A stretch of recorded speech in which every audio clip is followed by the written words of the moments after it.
Como siempre, una bendición el poder compartir una vez más este tiempo en el que podemos recibir toda esta palabra de verdad que el Señor quiere sembrar en nuestro espíritu.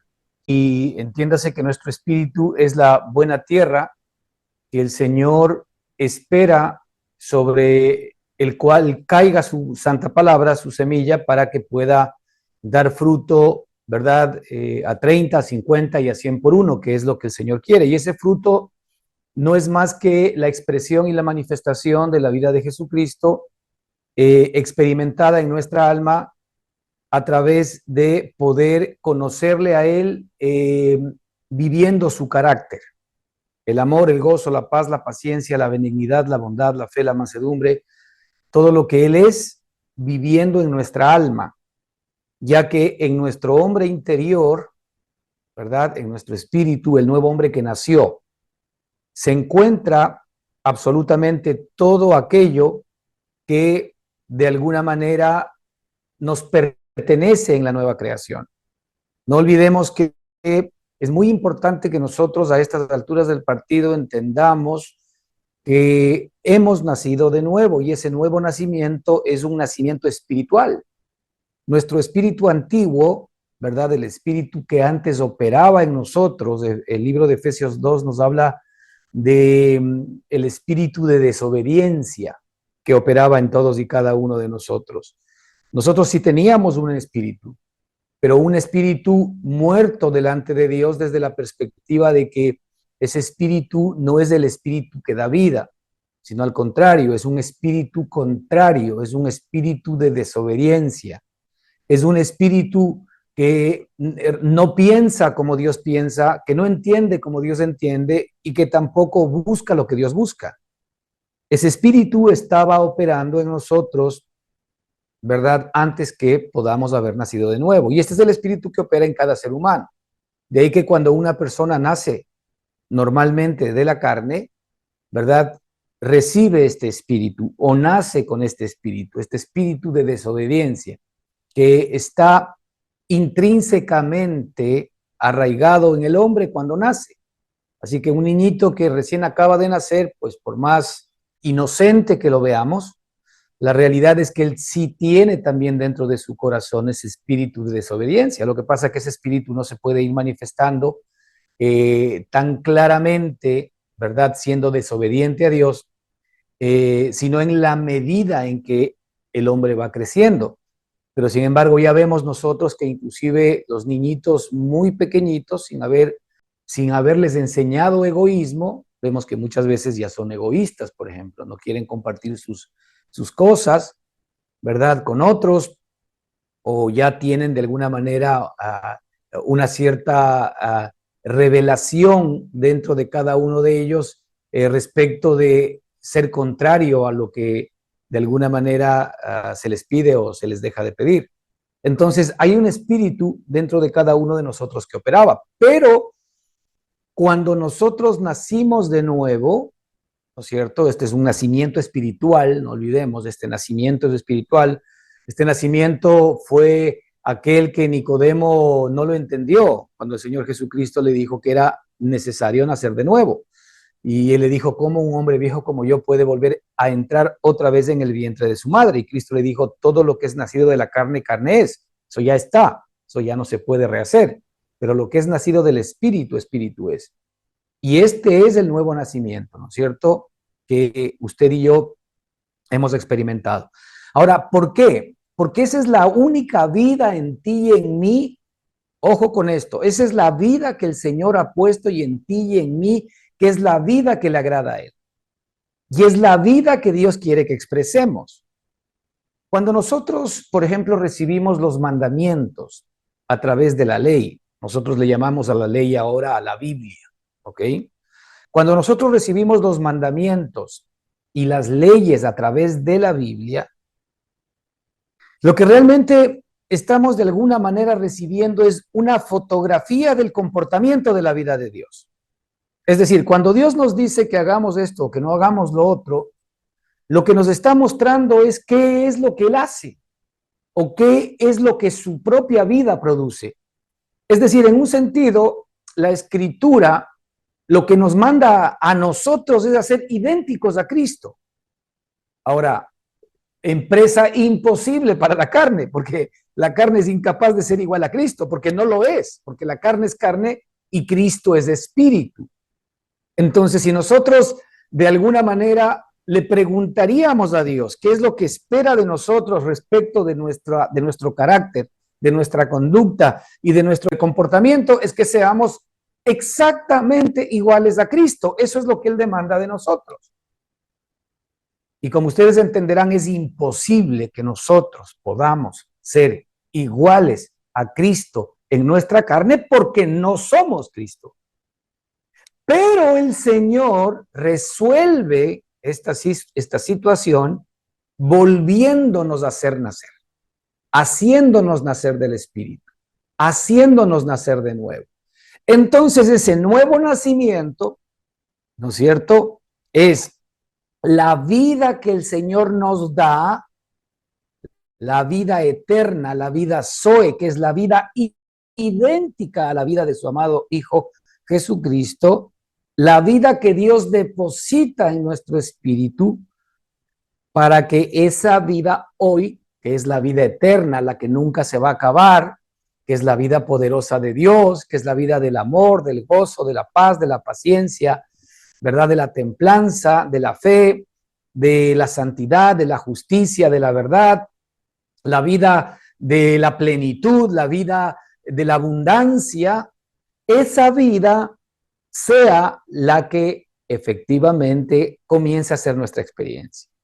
Así que ya podrán entender que si es que el Señor ha colocado la vida de su Hijo en nosotros, que la vida de el Hijo de Dios no es más que la misma vida de Dios en el Hijo y por medio del Hijo en nosotros. Fíjese, es decir, Dios sabía y quería que lo único que el hombre pueda producir era su propia vida, la vida de Dios, no la propia vida del hombre. Dios nunca buscó en el hombre a alguien quien le ayude o alguien quien le administre sus cosas simplemente. Dios lo que buscó en el hombre, ¿no es cierto?, es el contar con una casa en la tierra, contar con una habitación en la tierra, para que Él habite y por medio de esa casa, Él poder expresar y manifestar, ¿no es cierto?, con su creación todo lo que Él es. Y esa creación pues arranca con todos y cada uno de nosotros. Entonces, ¿cómo nosotros realmente tenemos que comenzar a entender nuestra vida y nuestra experiencia cristiana? No como cosas que tenemos que hacer, no como mandamientos que tenemos que cumplir, sino como la vida que Dios ha puesto en nuestro espíritu que tenemos cada día que conocer. Esa es la idea central de Dios, porque la vida que produce los mandamientos, la vida que produce la fe de Dios, la vida que produce la ley de Dios, que produce los mandamientos, que produce el amor, que produce el gozo, que produce la ley, que produce la obediencia, que produce la complacencia de Dios. Esa es la vida de Cristo en nosotros. Y por eso es que nosotros debemos estar muy animados, muy interesados en conocer esa vida que el Señor ha puesto en nosotros. Y no intentar suplantar esa vida tratando de imitarla, sabiendo que en nuestra carne somos incapaces de poder producir la vida de Dios. Entonces, el verdadero cristianismo tiene que ver con el apropiarnos de la vida que el Señor ha puesto en nuestro espíritu. Y aquí es donde falla efectivamente la religión, porque la religión nos conmina a obedecer la palabra de Dios. La religión nos conmina a obedecer los mandamientos. Y la verdad es que eso es lo que Dios también quiere. Pero Dios sabe que la ley es espiritual. La ley es espiritual. Es decir, la ley solamente puede ser cumplida por el Espíritu. Es decir, la ley es espiritual, los mandamientos son espirituales. La forma como Dios actúa es espiritual. Es decir, Dios actúa, ¿no es cierto?, conforme a sus mandamientos. La vida de Dios actúa conforme a sus mandamientos, porque los mandamientos de Dios son como una suerte de la horma de la vida de Dios. A Dios no le cuesta amar. A Dios no le cuesta perdonar. Es decir, en el sentido de que intrínsecamente en su espíritu, en su ADN, está el amar, está el perdonar, está el ser caritativo, está el ser bueno, está el ser misericordioso, está el bendecir. Eso es lo que está en su espíritu. Ahora, nosotros no conocemos a este Dios. Lamentablemente, el Dios que a nosotros nos fabricaron desde la religión, dependiendo de la tendencia religiosa, es un Dios que generalmente demanda, es un Dios que pide, es un Dios que exige y es un Dios que está listo a bendecir si es que yo cumplo, pero está listo a aplastar si yo desobedezco.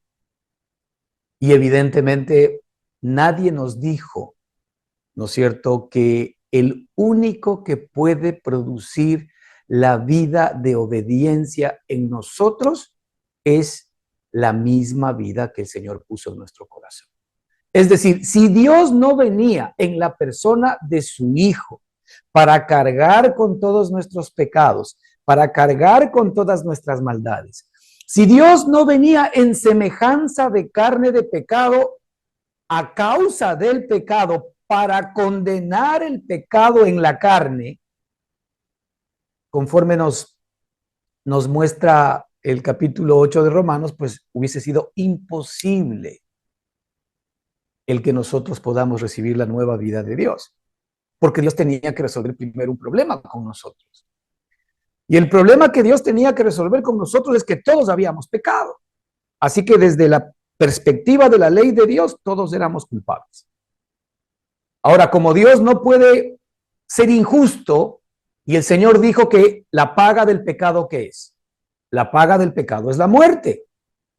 Así que Dios no podía vulnerar su palabra, Dios tenía que hacer que su palabra se cumpla. Toda alma que pecare, esa también morirá. Y la verdad es que todos los seres humanos hemos pecado. Todos los seres humanos que hemos salido de Adán hemos pecado, ¿verdad? No hay un solo ser humano que no haya pecado. Entonces todos pecamos y estamos destituidos de la gloria de Dios. Teníamos un serio problema. ¿Quién podía de alguna manera entonces cumplir la voluntad de Dios? ¿O quién podía ir al cielo? ¿O quién podía bajar al infierno? Dice la palabra de Dios, para que nosotros podamos ser libres. ¿Quién podía subir al cielo? Si es que efectivamente no había ningún ser humano que era incapaz de poder cumplir la palabra de Dios. Y como dice la Escritura, no digas en tu corazón quién subirá al cielo, porque cuando nosotros efectivamente entendemos que no hay quien pueda subir al cielo, pues esto es para que Cristo baje, dice la Escritura. Esto es para que Cristo sea el único que puede venir desde el cielo, porque yo no puedo ir al cielo, pero Cristo es el que vino desde el cielo, porque siempre estuvo en el cielo. Cristo, como el amado Hijo de Dios, vino desde el cielo, ¿no es cierto?, para que efectivamente Él pueda pagar todos los pecados nuestros, para que Él pueda cargar en sí mismo todas nuestras maldades, para que Él pueda ser el único ser humano sobre la tierra que pudo cumplir la ley y los mandamientos. ¿Por qué Cristo pudo cumplir la ley y los mandamientos? Porque Él es la ley y los mandamientos.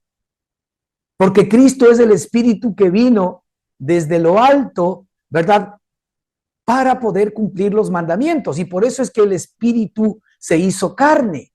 ¿Por qué el Espíritu se hizo carne? Se hizo carne para tomar nuestra forma de carne de pecado, pero sin pecado, dice la Escritura, pero para tomando nuestra forma de carne de pecado, condenar al pecado en la carne, vencer al pecado por nosotros, cumplir en la carne la ley y los mandamientos de Dios. Y así es como Cristo se convierte, ¿no es cierto?, en nuestra nueva cabeza, porque Él como nuestro pariente lejano. Esto es maravilloso entender. Cristo es nuestro pariente lejano. En la escritura del Antiguo Testamento había esta suerte de redención del pariente lejano cuando una mujer se quedaba viuda. Eso nosotros lo vemos, por ejemplo, en esta historia maravillosa de Ruth, ¿verdad? Con su suegra, en donde tanto los esposos de ellas murieron, ¿no es cierto?, que eran los hijos de la suegra de Ruth, y tanto también el esposo de Ruth murió, y solamente quedaron las dos nueras y quedó la suegra, las tres mujeres indefensas. En el Antiguo Testamento era prácticamente una sentencia de abandono si una mujer quedaba sin sustento de un varón. Entonces la ley decía que si una mujer quedaba viuda y no había ningún hijo o alguien que la pueda rescatar, pues el pariente más cercano tenía la obligación de rescatar a esta mujer para que efectivamente no quede en la indigencia y para que tenga la protección de la familia. Y esto, trasladado a la realidad espiritual de Cristo con nosotros, es que hay algo maravilloso, hermanos. Cristo sabía, nosotros no sabíamos, pero Cristo sabía que nosotros, ya que íbamos a ser sus hijos, tomando en cuenta que Él ve desde la eternidad, Él no tiene problema con el tiempo, Él nos había visto desde la eternidad, nos sigue viendo desde la eternidad, Él sabía que nosotros íbamos a llegar a ser sus hijos. Y como Él sabía que nosotros íbamos a llegar sus hijos por la obra de Cristo a nuestro favor, el Señor sabía que nosotros tenemos sangre real. Nosotros no lo sabíamos. Nosotros no sabíamos que teníamos una sangre real y un ADN eterno. Nosotros no sabíamos que efectivamente habíamos sido colocados por nuestro Padre en su amado Hijo, que es eterno, que siempre ha existido desde antes de la fundación del mundo. Ahora, ese ADN espiritual está en nosotros ahora, en nuestro espíritu. Ahora, Dios sabía, porque nosotros efectivamente tuvimos en algún momento el privilegio de poder poner nuestra confianza en Jesucristo por la obra de Él a nuestro favor. No es por una decisión que yo tomé, sino fue porque el Señor, por su amor, me tenía a mí y a ti predestinado para ser hechos conforme a la imagen de su amado Hijo. Y Él sabía el momento de nuestra existencia en donde Él se nos iba a aparecer. Para muchos de nosotros, lamentablemente, la aparición de Cristo en nuestras vidas tiene que ver normalmente con las circunstancias de crisis. Generalmente nunca encontramos a Cristo cuando las cosas están estupendamente bien. Nosotros normalmente buscamos a Dios cuando la situación se nos ha puesto complicada, cuando ya hemos de alguna manera buscado muchas opciones de salvarnos por nosotros mismos, pero no hemos encontrado.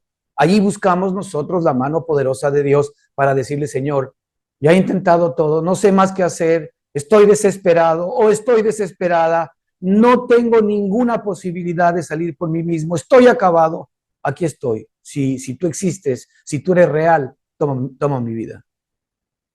Así es como normalmente nosotros hemos tenido una relación o un acercamiento con Cristo. Ahora, por eso es que las circunstancias de dificultad, de lucha, de prueba para el Señor son excelentes oportunidades para mostrarse a nosotros. Y fíjate que Él nos amó tanto que muchas veces Él, sabiendo que el enemigo iba a intentar robar, matar y destruir en nuestra vida, en muchas de las áreas de nuestra vida, el Señor en esas condiciones efectivamente sabía que nosotros necesitábamos para ser salvos de un pariente lejano. Y ese pariente lejano era nuestro Señor y Salvador Jesucristo. Y es por eso que tú y yo ahora tenemos la misma vida de Él en nosotros. Lo cual confirma que sí éramos parientes. Porque el Señor jamás pudo haber venido a este mundo a salvarme si es que Él desde la eternidad no sabía que yo efectivamente tenía su mismo ADN, es decir, tenía su misma vida, me correspondía la vida de Dios por el amor que Él siempre tuvo para conmigo. Cuando Él dijo, hagamos al hombre a nuestra imagen, conforme a nuestra semejanza, el Señor determinó que el hombre iba a ser la casa, iba a ser el hospedaje e iba a ser verdaderamente el cuartel general desde donde Él iba, ¿no es cierto?, a mostrarse a nosotros y a través de nosotros a los demás y a través de nosotros y de los demás expresarse efectivamente a todo el mundo. Entonces, hermanos, nosotros hemos nacido de nuevo. ¿Para qué hemos nacido de nuevo? Hemos nacido de nuevo para que la vida de Cristo, que es la única vida capaz de producir lo que Dios manda, lo que Dios demanda, lo que Dios ordena, realmente se exprese y normalmente fluya a través de nuestra alma, a través de nuestro cuerpo, a través de todo nuestro ser, para que nosotros lo podamos conocer así eternamente. Entonces, nuestro centro como cristianos ahora, ¿cuál debe ser? Nuestro centro como cristianos ahora debe ser ni más ni menos que conocer la vida que el Señor ha depositado dentro de cada uno de nosotros, porque esa vida que el Señor ha depositado dentro de todos y cada uno de nosotros es todo lo que yo y tú necesitamos para poder recibir las respuestas y la provisión necesaria de Dios para nuestros días y para toda la eternidad. Y es por esto que el Señor le dijo a Pablo cuando estaba pasando por esta prueba del aguijón en la carne, bástate mi gracia, bástate la vida de mi Hijo Jesucristo en ti. Porque la vida de mi Hijo Jesucristo tiene absolutamente todo lo que tú necesitas para enfrentar cualquier circunstancia de tu vida. En Romanos capítulo 7, versículo 22, cuando el apóstol de alguna manera está haciendo una disertación filosófica de lo que él estaba verdaderamente viviendo en su cuerpo, en su alma y en su espíritu, en el versículo 22 él dice, porque según el hombre interior, me deleito en la ley de Dios. Fíjate, él había descubierto algo maravilloso, ¿no es cierto? Que él tenía un hombre interior. Ese hombre interior es el hombre interior que tú y yo tenemos por la gracia de Dios y es el nuevo hombre que nació. Porque según el hombre interior, me deleito en la ley de Dios. Aquí él nos demuestra una primer característica de este hombre. Este hombre se deleita en la ley de Dios. Fíjate, este es nuestro hombre interior. Este hombre actúa de una manera distinta y diferente de lo que tu hombre exterior actúa. La verdad es que tú conoces más a tu hombre exterior que a tu hombre interior. La verdad es que tú estás bastante más familiarizado con tu hombre exterior que con tu hombre interior. Y la verdad es que nosotros sabemos que si el hombre exterior no está gobernado por el hombre interior, entonces vamos a estar enfrentando y teniendo que experimentar todavía muchos problemas, dificultades y vicisitudes. Porque Dios nos dio al hombre interior para que gobierne sobre el hombre exterior. Dios nos dio este hombre interior que tiene una característica maravillosa. Primero, este hombre interior se deleita en la ley de Dios. Ese es nuestro espíritu. Nuestro espíritu no está mirando a ver cómo hace la voluntad de Dios. Nuestro espíritu no está mirando a ver cómo obedece la voluntad de Dios. Nuestro espíritu está hecho de la voluntad de Dios. Nuestro espíritu está hecho de las leyes y de los mandamientos de Dios. Y por eso es que el Señor nos dice que ahora a nosotros en este tiempo escribiré mis leyes y mis estatutos en su mente y en su corazón. Porque este espíritu está plagado de la ley, de los mandamientos y de todo lo maravilloso que es nuestro Padre y nuestro Dios y nuestro Señor y Salvador Jesucristo. Claro, el apóstol Pablo comienza a identificar y conocer su hombre interior. Este hombre interior se deleita en la ley de Dios.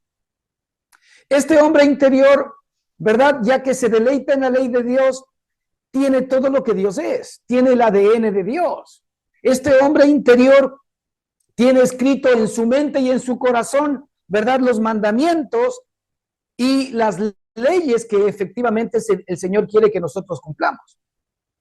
Porque realmente los mandamientos y las leyes de Dios son una persona activa, son la persona del Hijo actuando. Ahora, este hombre interior es el Señor Jesucristo que mora en ti y en mí.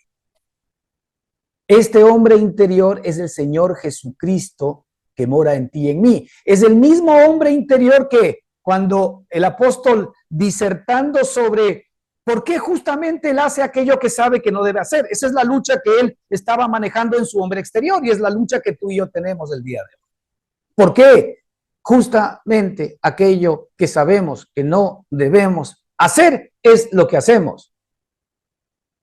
Esa es la situación, la circunstancia a la que tú y yo nos seguimos enfrentando todos los días de nuestra vida. ¿Por qué nosotros, verdad, aun cuando sabemos que nos es bueno, nos es conveniente, necesitamos estar más atentos a la Escritura, necesitamos estar más atentos a la palabra de Dios, necesitamos estar más atentos a las cosas que son del Espíritu, necesitamos más darle tiempo a las cosas de Dios, pero sin embargo no lo hacemos, aun cuando sabemos que es verdad, aun cuando sabemos que lo necesitamos, aun cuando sabemos que efectivamente es la medicina que tú y yo necesitamos. La pregunta es, ¿sabemos que está bien? Sabemos que lo debemos hacer, sabemos que hay algo en nosotros que nos dice ese es el camino, pero sin embargo no lo hacemos. Preferimos hacer aquellas cosas que sabemos que no debemos hacer. ¿Por qué será?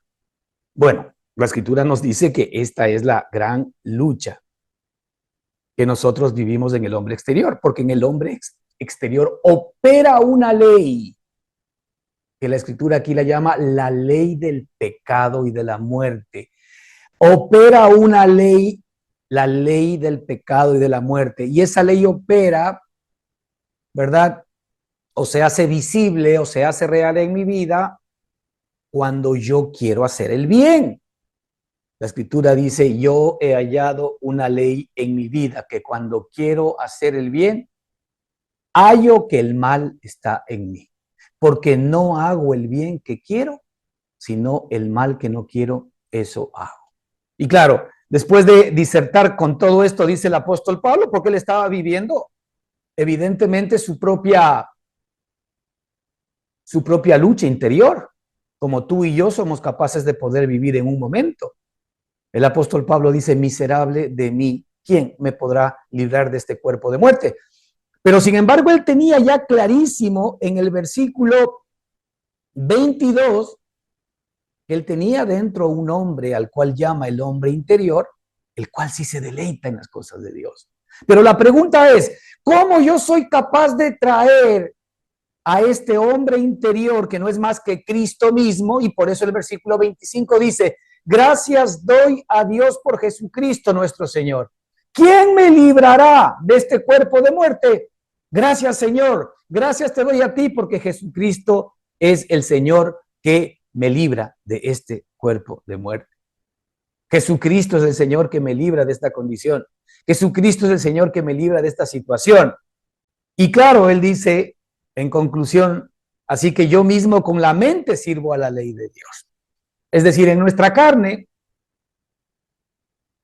¿quiénes de nosotros no estamos de acuerdo con el hecho de que estamos de acuerdo con todos los mandamientos que Dios nos ha pedido que efectivamente los pongamos por obra o los hagamos? ¿Quiénes de nosotros no estamos de acuerdo con que todo lo que Dios nos dice en la Escritura que debemos hacer, debemos hacer? ¿Quiénes de nosotros no estamos absolutamente de acuerdo con Dios que todo lo que Él dice en la Escritura es verdad? A esto es lo que el apóstol llama, ¿verdad? Así que yo mismo, en el versículo 25, así que yo mismo con la mente sirvo a la ley de Dios. Es decir, con la mente yo ya estoy totalmente de acuerdo en que todo lo que Dios dice es verdad. Y yo estoy de acuerdo que efectivamente debería hacer todo lo que Dios dice que debería yo hacer. Con la mente yo ya estoy sirviendo desde esa perspectiva a la ley de Dios, porque estoy totalmente de acuerdo con la ley de Dios. Pero aquí nos muestra una realidad distinta. También nos dice, pero más con la carne, yo todavía sigo sirviendo a la ley del pecado.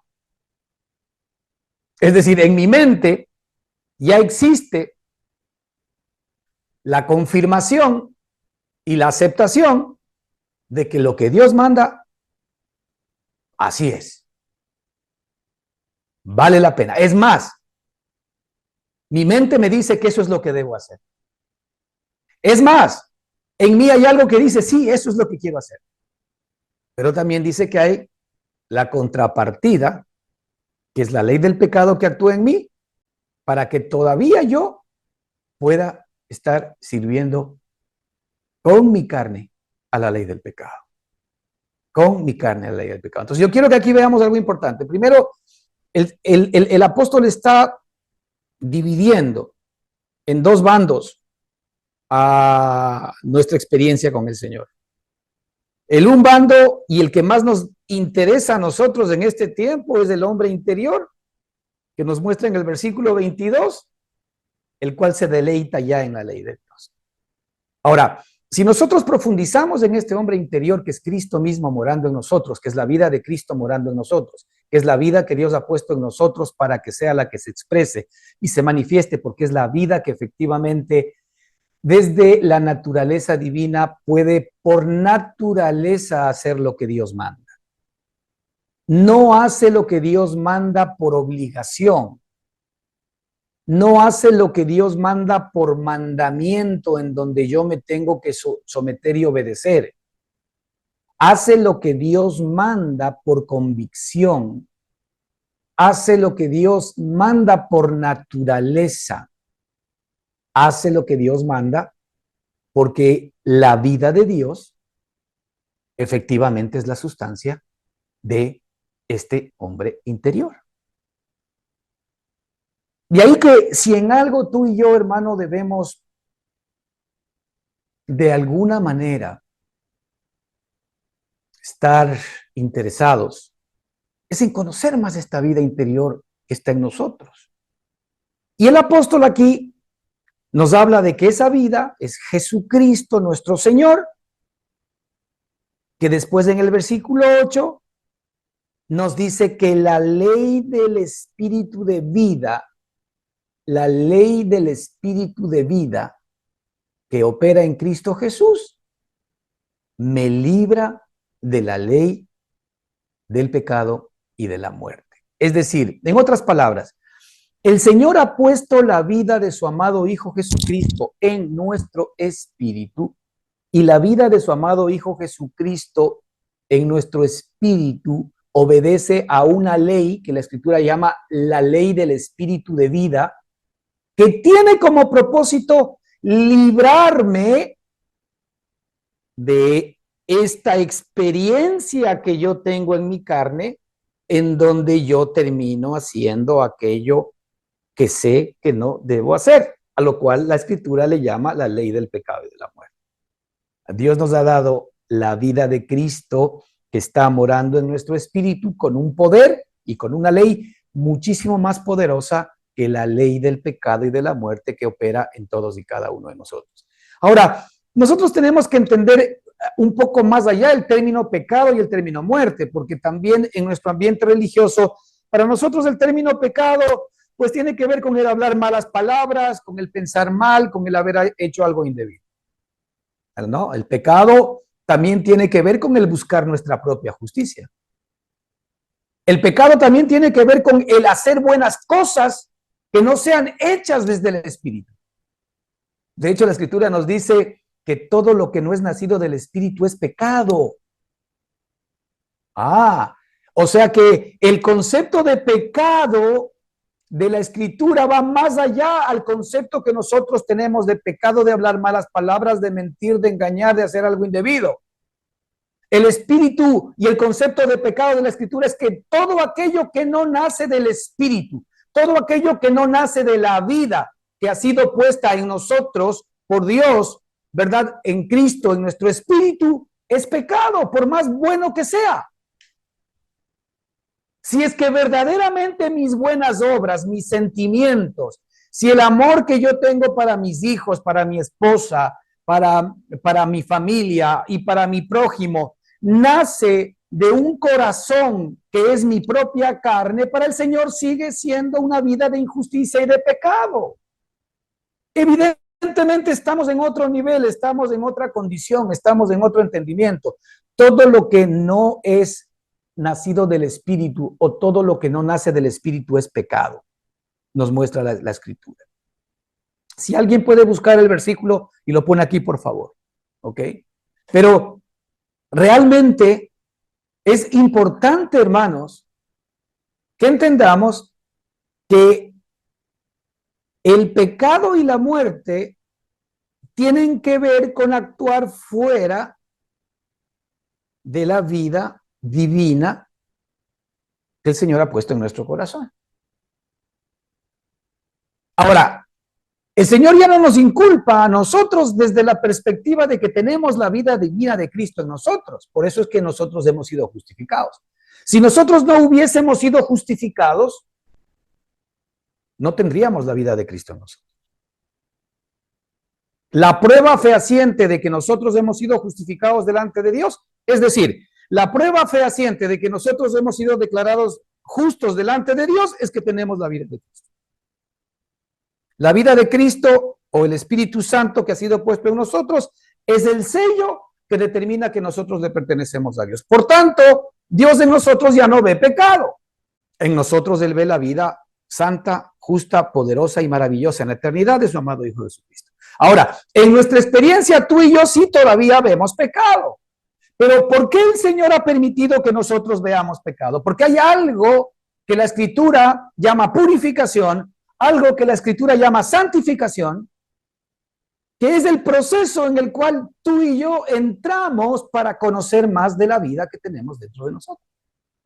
La purificación y la santificación no es más que el apoderarnos desde nuestra alma más de lo que nos pertenece en el espíritu, y no es más que el espíritu se apodera más de nuestra alma, como lo querramos ver. Nuestra alma reconoce que ahora en el espíritu tiene todo lo que necesita para recibir la vida del espíritu. Y el espíritu está esperando que el alma reconozca esta para apoderarse de esa vida, para impartirse en esa vida. Ahora, Dios se apodera de la vida no como el diablo se apodera de nuestra vida, no como la ley del pecado y de la muerte actúan. Porque Dios espera que nosotros consintamos desde nuestra alma, primero que entendamos, ¿no? Porque el grave problema que tenemos es que si es que yo soy ignorante y no entiendo la vida de Dios, y no entiendo la justicia de Dios, y no entiendo la vida de Cristo, y no entiendo lo que Cristo ha hecho por mí, entonces ¿yo qué puedo reclamar? Si soy ignorante de la obra que Dios ha hecho a mi favor. Yo soy capaz de poder ir y reclamar un derecho a alguien o alguna institución o alguna persona cuando yo sé que efectivamente ese derecho me asiste y es de mi propiedad. Yo puedo ir a obligar que se me entregue una herencia cuando efectivamente yo me he enterado de que me han dejado un testamento. Pero si yo soy ignorante de que me han dejado el testamento, pues yo, siendo dueño, no soy dueño. Pero no porque no lo sea, sino porque desconozco. Así que el primer punto que el Señor quiere que nosotros de alguna manera comencemos a cambiar es nuestra manera de entender, nuestra manera de pensar. Porque en la medida en que yo descubro la obra que el Señor ha hecho en mí, el espíritu que Él ha puesto en mí, la vida que Él ha puesto en mí. En la medida que yo descubro que lo que el Señor demanda de mí es la vida de Él y no mi propia vida. Cuando el Señor pone los mandamientos y pone las leyes, ¿verdad? Es para decirme, si es que tú no actúas como Cristo, si es que tú no eres exactamente igual a Cristo, entonces no me vas a agradar. Ahora, ¿cómo yo puedo ser exactamente igual a Cristo? Pues la única manera es que Cristo haya puesto su vida en mí, por eso Él nos engendra. Él pone su vida en nosotros. Bueno, y eso sí lo entendemos, ¿no? Tú quieres tener a alguien que sea hueso de tu hueso y carne de tu carne. Pues bueno, tu esposa y tú se ponen de acuerdo y dicen, vamos a tener un hijo. Entonces, la única manera como vamos nosotros a poder tener a alguien que se parezca a nosotros, que tenga nuestras características.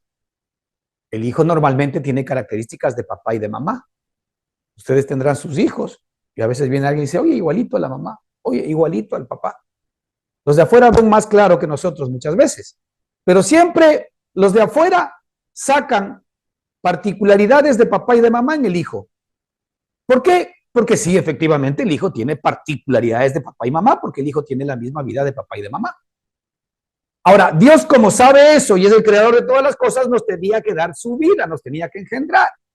Y por eso nos da la vida de Jesucristo. Ahora, como es la vida de Dios, la vida de Jesucristo, la vida eterna, la vida que está en nosotros, esa vida de Dios, el Señor, quiere que tú primero sepas que existe, que está ahí. ¿Por qué razón tú tienes que nacer de nuevo? ¿Por qué razón nosotros tenemos que ir a la gente y decirle que tiene que nacer de nuevo? Es por esto. El otro día escuchaba un mensaje de un pastor que hablaba y decía que muchos de nosotros estamos orando permanente y constantemente por la salvación de nuestros familiares, de nuestro esposo, de nuestros hijos, de nuestros padres, de la nación. Estamos orando, Señor, que te conozcan. Y el Señor, la única manera como ha determinado que la gente le conozca es a través de la predicación del Evangelio. ¿Qué le parece? La pregunta es, ¿hace qué tiempo y cuándo fue la última vez que tú le preguntaste o le predicaste a alguien el Evangelio de Jesucristo? Si tú estás orando por la señora de la esquina y dices, Señor, en el nombre de Jesucristo, yo te pido que bendigas a mi vecina y que ella te conozca, pero tú jamás has ido a predicar el Evangelio de Jesucristo. Tú estás queriendo que Cristo y que Dios conviertan a esa persona sin que efectivamente escuchen la palabra de Dios. Y el Señor dice que a Él le plació salvar a las personas a través de la locura de la predicación. Claro, lo que pasa es que a muchos de nosotros no nos gusta hablar de estas cosas porque decimos, han de decir que estamos locos. Y el Señor dice que a Él le plació salvar a las personas a través de la locura de la predicación. Ahora, ¿para qué es la predicación? La predicación es para decirle a la gente que la vida que estén viviendo, si es una vida en la que realmente no se quejan, están bastante bien, decirles que lo que están viviendo no es más que un espejismo y que todo ese bien que están recibiendo no es más que una sombra de todo el bien que Dios tiene preparado. Porque ¿quién no quiere más bien del que tenga? Si tú estás en este momento disfrutando de las cosas buenas de la vida y no tienes a Cristo, pues esa persona necesita escuchar el Evangelio para que sepa que lo que él está viviendo es simplemente una ligera idea oscura y una sombra de todo el amor que Dios es él, pero que lo que tiene es nada comparado con todo lo que él tiene preparado para entregárselo. Ahora, si una persona está viviendo un drama, si una persona está viviendo una vida complicada, difícil, de dificultades, de situaciones internas conflictivas, pues esa persona necesita escuchar de la vida de Dios, porque la respuesta de Dios para su circunstancia es la vida de Jesucristo para que esa vida sea la que lo levante, para que esa vida que Cristo le da sea la que lo saque de la circunstancia y la situación en la que se encuentra. Si te das cuenta qué tan importante que es predicar la palabra de Dios. Claro, a nosotros nos dicen es que no, tenemos que predicar el evangelio de Jesucristo para que la gente se vaya al cielo. Media verdad, media verdad. Porque sí es verdad que la gente va a ir al cielo. Pero la pregunta es, ¿acaso yo no necesito del cielo cuando estoy viviendo el infierno? ¿Acaso yo no necesito de la comida cuando me estoy muriendo del hambre? ¿Acaso yo no necesito el agua cuando efectivamente estoy padeciendo de sed? ¿Acaso no necesito consolación cuando estoy viviendo una vida desconsolada? Pues sí, la vida de la salvación que Dios nos da es hoy, y es por eso que la Escritura nos dice en el libro de Hebreos, hoy es el día de la salvación, hoy. No prolonguemos, porque la religión nos ha hecho el flaco favor de prolongar la bendición de Dios para cuando salgamos de este cuerpo, y Satanás, utilizando esa circunstancia, hace que vivamos vidas desgraciadas en esta tierra cuando efectivamente el Señor ha puesto la vida de él, la que efectivamente es capaz de poder responder a todas nuestras necesidades.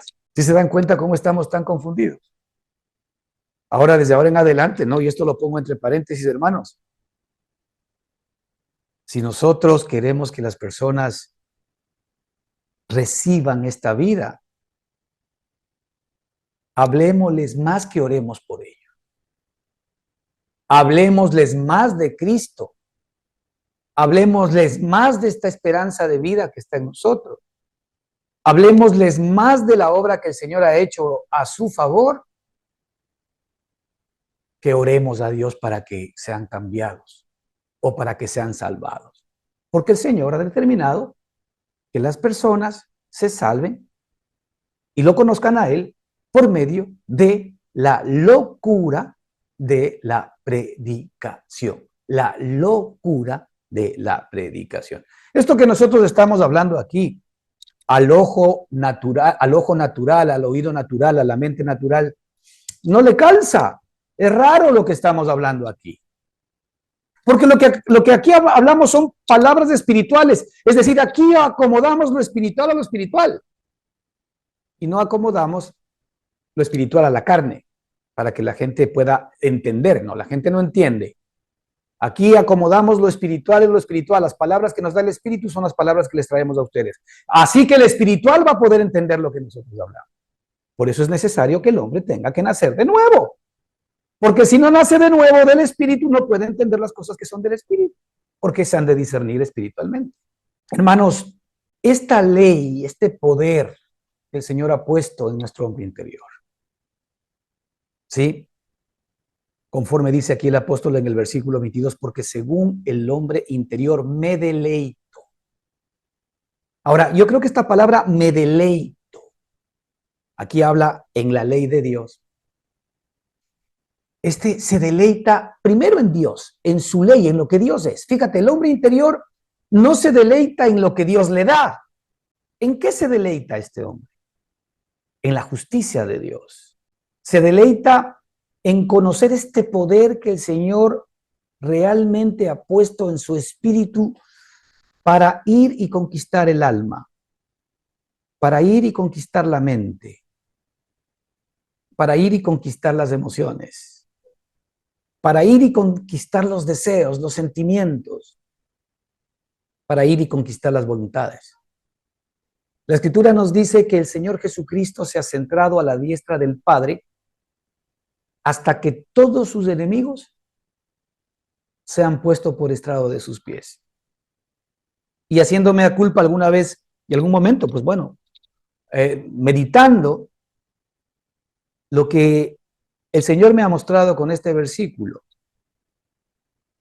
es que Él está en mi espíritu, sentado a la diestra del Padre, hasta que todas aquellas cosas en mi vida que aún no le sean sujetas sean puestas por estrado de sus pies. Pero ¿cómo se logra eso? Si mi mente todavía no es una mente renovada, entonces mi mente tiene que ser puesta por estrado de sus pies. ¿Quién tiene que poner a esta mente por estrado de sus pies. No, yo no puedo porque mi mente es contraria. Pero la vida que yo conozco, que tengo en el Espíritu, que es el Cristo mismo, yo la puedo traer para que ponga a mi mente por estrado de sus pies. Tus emociones. Cuando tus emociones son vagas, cuando tus emociones son demasiado amplias, cuando tus emociones de alguna manera te traicionan, pues el Señor ya está, si tienes la vida del Espíritu, sentado a la diestra del Padre en tu espíritu, hasta que esas emociones sean puestas por estrado de sus pies. Tu voluntad, aquellas cosas que sabes que no debes hacer, pero las sigues haciendo, pues el Señor ya está sentado a la diestra del Padre en tu espíritu, hasta que tu voluntad sea puesta por estrado de sus pies. Dime, ¿qué cosas así no se pueden sujetar a nuestro Señor? Ahora, el Señor ha puesto al Cristo, y por esto es importante el conocimiento. La vida de Cristo que yo tengo en mí me ha sido dada para que inteligente y racionalmente yo pueda saber que esa es la vida que va a hacer que todo mi ser, espíritu, alma y cuerpo sea puesto por estrado de los pies del Señor. A veces nosotros cuando hablamos de que el Señor pondrá a todos sus enemigos por estrado de sus pies, siempre estamos pensando como seres naturales en el hombre, en cosas exteriores. Siempre estamos pensando en los malos, en aquellos que no profesan a Cristo, siempre estamos pensando en aquellos que de alguna manera hacen daño, pero nunca nos damos cuenta que dentro de nosotros hay muchos enemigos de Dios. Nuestra mente es enemiga de Dios, nuestros deseos son enemigos de Dios, nuestra voluntad es enemiga de Dios, nuestras emociones son enemigas de Dios, nuestro cuerpo es enemigo de Dios. ¿Y por qué? Porque normalmente cuando nosotros vivimos en la carne obedecemos a los deseos de el diablo, dice la Escritura. Y evidentemente si es que nosotros entregamos nuestros cuerpos o nuestros miembros como instrumentos de iniquidad, pues el diablo va a utilizar nuestra alma y nuestro cuerpo para expresar su maldad y su pecado, pues el Señor dice que ahora nosotros nos debemos presentar a nosotros mismos, al Señor, como instrumentos de justicia. ¿Qué significa eso? Ah, Señor mío, tú ya estás en mi espíritu. Tú estás reinando en mi espíritu y yo soy un nuevo hombre, yo tengo este hombre interior, soy una nueva criatura, soy una nueva persona, soy perfecto en el espíritu. Y tú me amas perfectamente en el espíritu y mi espíritu te ama perfectamente a ti. Tú no demandas nada de mi espíritu porque mi espíritu ya te da todo lo que tú eres. Todo eso ya está en mi espíritu. Pero, Señor, reconozco que todavía en mi alma, en mi mente, en mis emociones, en mis decisiones, no estás tú gobernando. Por tanto, Señor, yo te pido que esa vida que tú me has dado en el Espíritu venga a gobernar mi alma. Yo, Señor, echo mano de lo eterno, echo mano de la vida eterna, para que esa vida eterna poderosa venga a gobernar todo mi ser, alma y cuerpo. Y entonces el Señor comienza a poner a todos tus enemigos por estrado de tus pies, porque el Señor no se va a entrometer en tu vida si tú no se lo invitas. Dios no se mete si tú no le invitas. El diablo sí se mete aun cuando no le invites. El diablo se mete aun cuando a veces no quieras, porque muchas veces nosotros le damos entrada al diablo por muchas cosas que ni siquiera nos enteramos. Pero el Señor no entra a nosotros o no viene a nosotros si no le invitamos. He aquí yo estoy a la puerta y toco. Si alguno oye mi voz y abre la puerta, fíjate, aquí tenemos una preciosa analogía. Por un lado, ¿no es cierto?, una puerta en donde vamos a entender el lugar santísimo, en donde está nuestro espíritu y ahí está Cristo ya gobernando, sentado a la diestra de Dios. ¿Qué nos separa de nuestra alma? Una puerta. La puerta es Cristo mismo y Él comienza a tocar la puerta de nuestra alma. Toc, toc, toc, toc, toc. Y comienza a hablarnos. ¿Para qué? Para decir, hey chicos, déjenme entrar. Les traigo buenas noticias. Les traigo salvación, les traigo libertad. Les traigo sanidad. Les traigo liberación, les traigo provisión, les traigo consuelo. Déjenme entrar.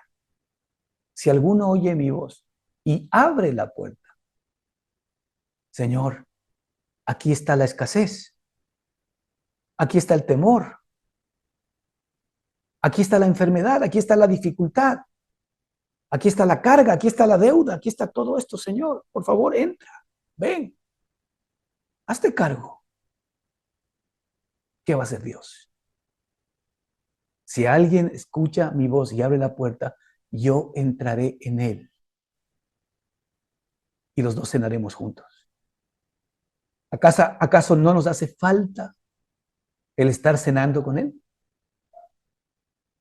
En lugar de estarnos lamentando todo el tiempo, pidiéndole que nos dé cosas o que nos ayude cuando él ya en el Espíritu ha depositado todo lo que él es. Según el hombre interior me deleito en la ley de Dios. Todo lo que tú y yo necesitamos está en la ley de Dios. Y por eso decía el apóstol Pablo que él oraba para que sea fortalecido nuestro hombre interior con poder.